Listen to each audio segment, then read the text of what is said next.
summaries before lunch. So Latardo Cangiano is a PhD candidate in Mike Steele's lab, and we'll tell you about some of the work he and colleagues are doing around some novel approaches to curing calf nutrition. Thank you, Stephen. Can you guys hear me? Oh, is it my phone? Yeah, there we go. Careful, Tom. All right. Hello, everyone. As Stephen said, my name is Lautaro Stoll. I'm a PhD candidate in Mike Steele lab. And my work and with Mike, what we do is trying to understand during the pre-weaning period, during the early life of calves, what are some of the factors, management strategies, nutritional strategies that affects development of the calf. And in particular, we're pretty interested on gut health, gut development, and development of the immune system of the calf during early life. Because we understand that things that we do during that pre-weaning window of opportunity can have long-lasting implications in terms of health and productivity of that animal in the long term.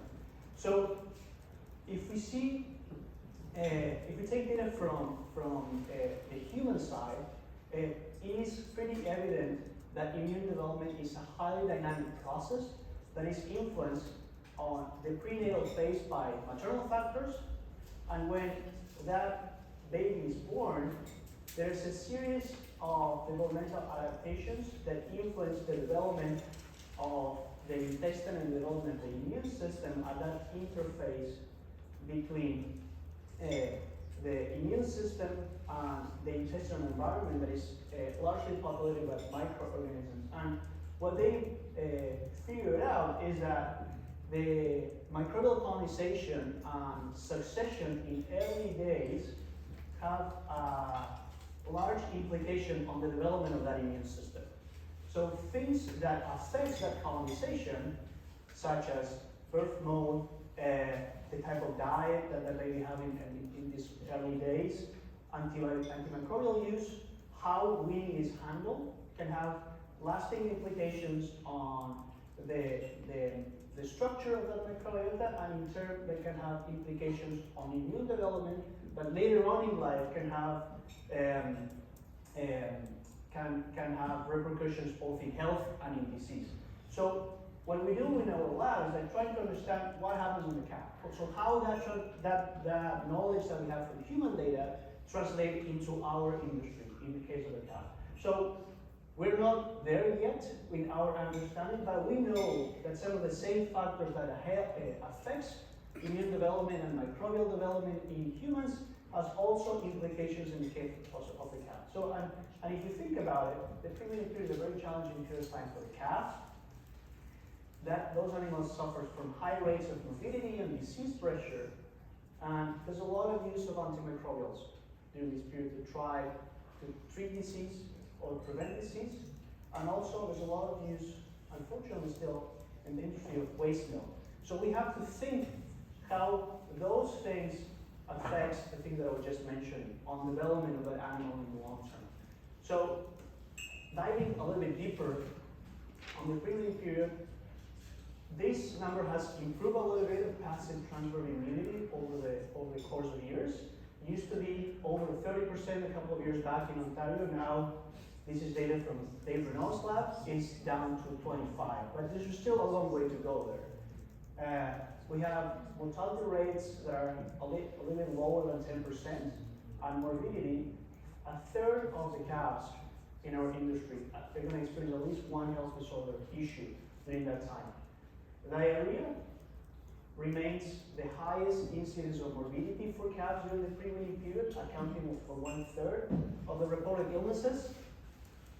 And this has an associated cost to treat for labor and for treatment, right? But on top of that, we don't mention in this cost the reduction in productivity of that animal and the impact that it can have long-term on the health and productive performance throughout the life of that animal. So, when we look at what are some of the pathogens that are involved in diarrhea to try to understand better how to treat this problem, most of the agents responsible for them are non-bacterial. And most of the cases are cases of mixed infections. But we're still using a lot of antimicrobials in a situation where the majority of the agents responsible for it are non-bacterial. And if we go back to some of the basics to try to understand what are the causes, what is the area causing to the animal, the main issue is problems in absorptive capacity of that intestine and loss of fluids. So the first thing that we have to try to tackle is not using antimicrobials, but try to replenish the fluids and electrolytes that animal is losing. Unfortunately, when we look at the data from the US and here in Canada, 75% of cows with diarrhea are being treated with antimicrobials. In the case of Canada, it's a little bit better. This is data from this year, also from David Knopf's lab, showing that 30% of the cows in our herds are being treated with antimicrobials for diarrhea incidents.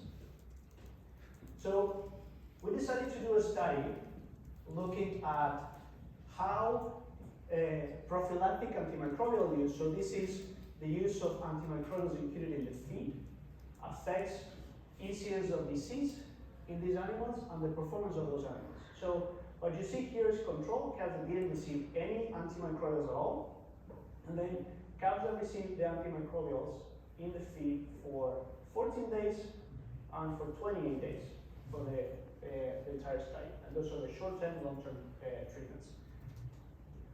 We didn't see any improvements at all in average daily gains of those cows. We didn't improve the incidence of diarrhea either. The only thing that we saw an improvement was in reduction, a mild reduction of fecal score during the time of the largest incidence of diarrhea in those cows that are between around day 7 and day 14 of life. So that makes you wonder, what's the benefit of doing this? If the only benefit that it has is reducing diarrhea scores, it doesn't reduce the incidence, it doesn't improve the performance of those cats. And then on top of that, we were interested to understand how that impacted the gut health of those animals.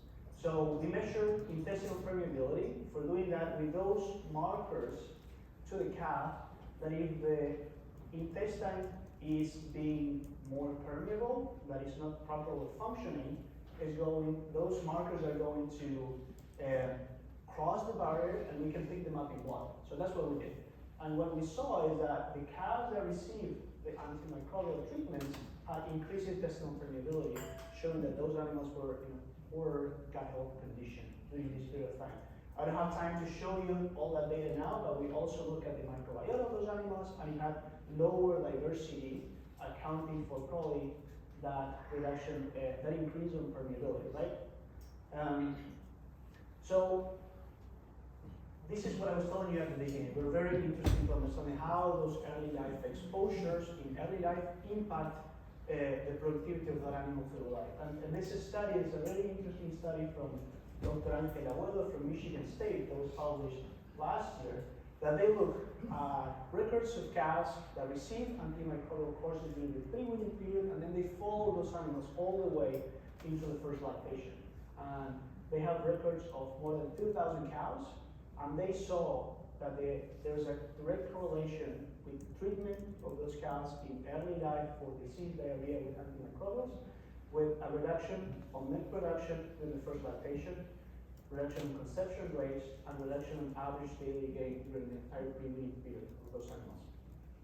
There's also other studies that show that animals that receive during that window of time on the pre-weaning period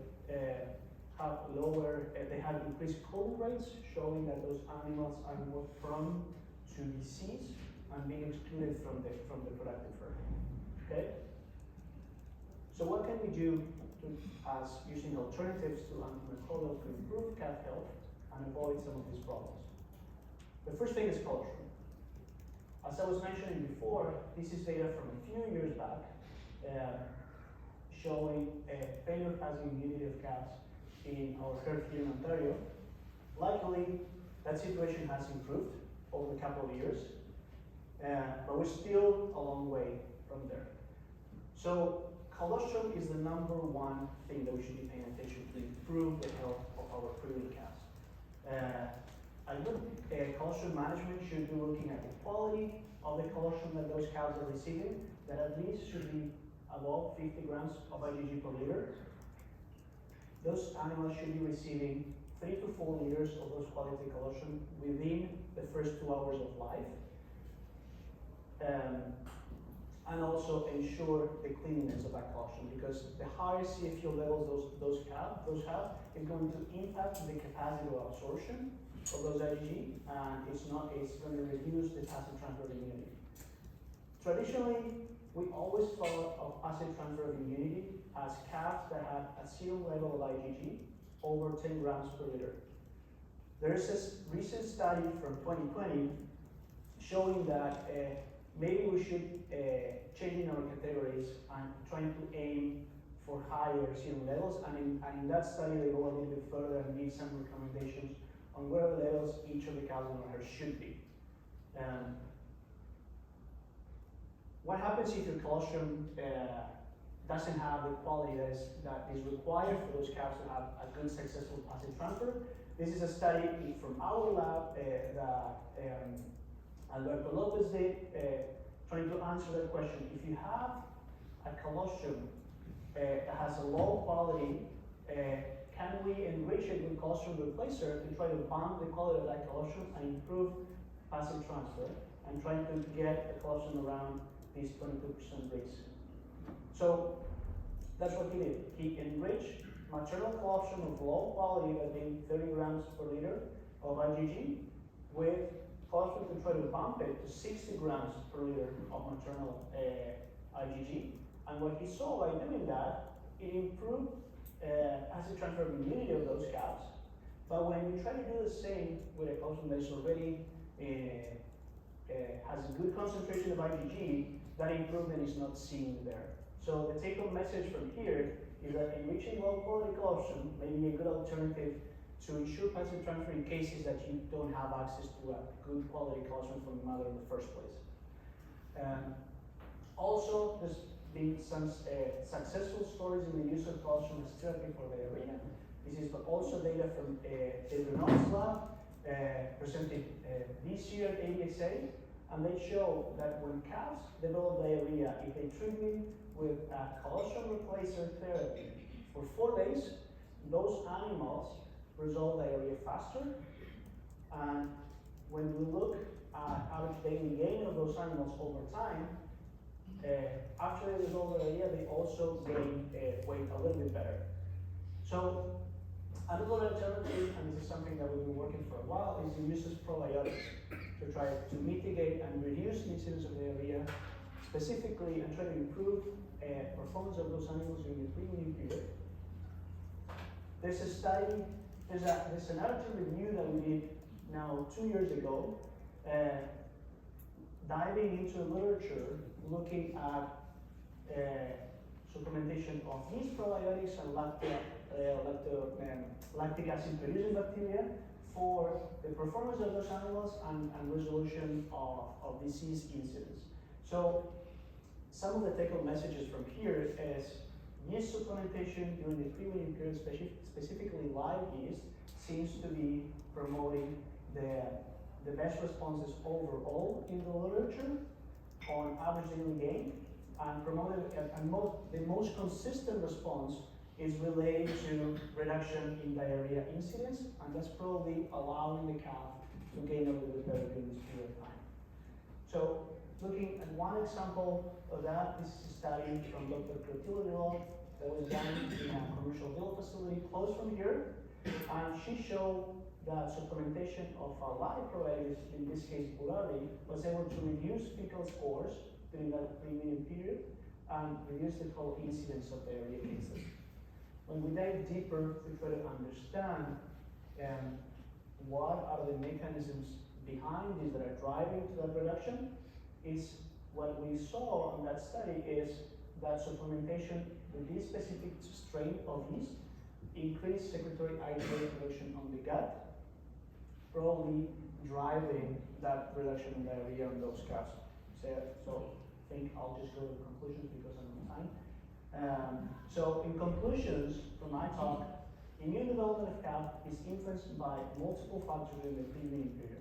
So things that we do in early life matter and going to impact health and productivity of those animals when they reach the productive herd, incidence of disease and antimicrobial use in the pregnant period are associated with increased performance when the animals reach the productive herd, and improved colostrum management and diarrhea prevention strategies should be emphasized in these cases. And with that, I would like to thank you, and I would like to take any questions.